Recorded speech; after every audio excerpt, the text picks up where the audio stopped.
And are we saying that who's responsible for that obstacle?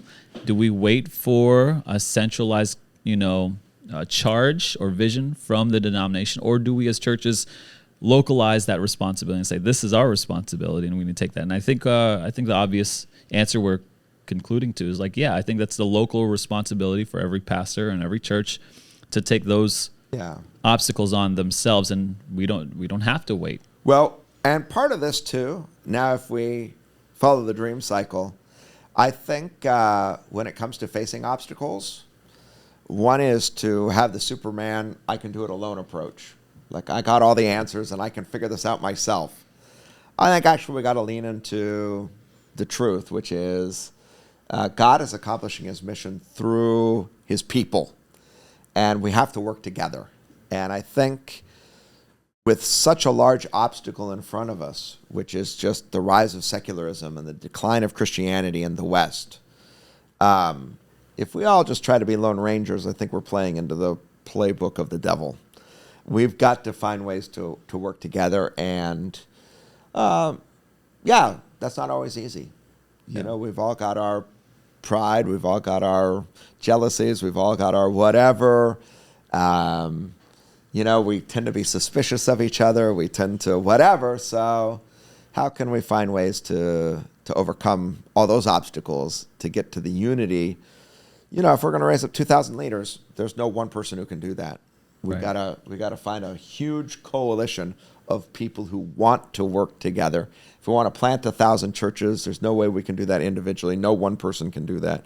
We got to find a coalition of willing people who want to work together. And I think, those are important thoughts to have. So I think there is this kind of challenge as we're trying to navigate from one reality to another. Just the differing philosophies here. We got to do that in conversation with each other and get that figured out. Could I just address? Oh, go ahead. I was going to say, I think another cause of the tension is just purely structural. We as local churches have delegated authority to classes, who then delegate authority to synod, and so synod has created these offices and agencies that we're talking about as like centralized to help the whole denomination deal with big things, and so. That's what the denominational agencies do, is they deal with the big things.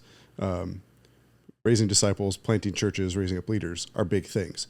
And so, I really could see there being this conflict or tension of saying, okay, well, if we're the ones who've been tasked with dealing with the big things, what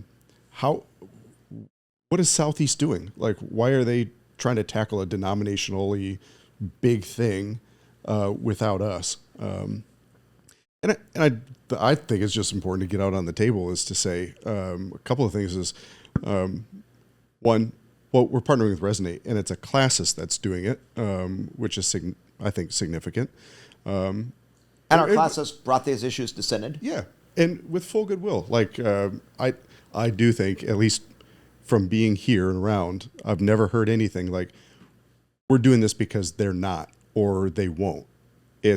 We're all a part of this denomination. We want to see it. A reality could have been is we could have sent out these invites, and everybody else in all of our churches could have just said, "We're not going to that." Yeah. Why would we do this? And so, at the end of the day, I just hope that it can really be seen as something we're doing together and with, not instead of. Let me address the fear then. Can I add something to it? Yeah, go ahead. This is now just thinking out loud. I don't even know what I'm about to say.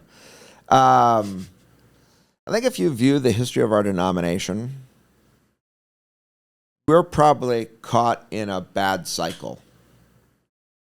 Here's what I mean by that. I think as far back as you would consider our history, you will find that our denomination has been fighting about one issue or another. So we're fighting about grace, whether God dispenses common grace to people or not. Then we're fighting about the inspiration and authority of Scripture, like how to read the Bible, and how general revelation plays into all of that. And there's these huge fights where people find themselves against each other. And then, inclusive gender language with regard to Scripture. When the Bible, says, I'll just, what is man that you care for him? The Son of Man, that you should, what is man that you're mindful of him? The Son of Man that you care for him. Is that all humanity, or is that only one gender because our language changed? So then there's fight about, but what about God always calls himself he? So how do we think about that? And we had fights about that. Then there are fights about, women serving in ecclesiastical offices. And more recently, there's been fights about human sexuality. I think, one of the things we're really good at is having debates and fighting. And most of our fights have always resulted in people leaving. There have been little splinters off, the Protestant Reformed Church, the United Reformed Church. Now maybe people are leaving for the RCA or some other thing. So our fights have always resulted in us kind of like,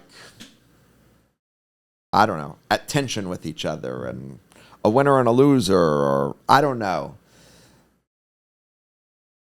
Maybe it's completely naive for me to say something like this, but I'm thinking that we have to have something positive that unifies us rather than issues that divide us. And I believe actually the mission of the church is a way bigger thing that could unite us. And, I think part of our distress as Classes Southeast is like, as important as these conversations are, should they really dominate everything we're doing? And I think we're hoping that gospel, disciple multiplication, leader multiplication, church multiplication will start to take over our passions, and that will unify around something positive rather than finding the next thing we can fight over, because I'm sure there's something right around the corner that we could fight over. Sure. But are we weary yet from all this fighting? I don't know. I guess my own viewpoint is that this conversation was necessary. We needed to clarify and define who we are. But now, let's get out of this kind of fight cycle, and let's work together as much as we possibly can.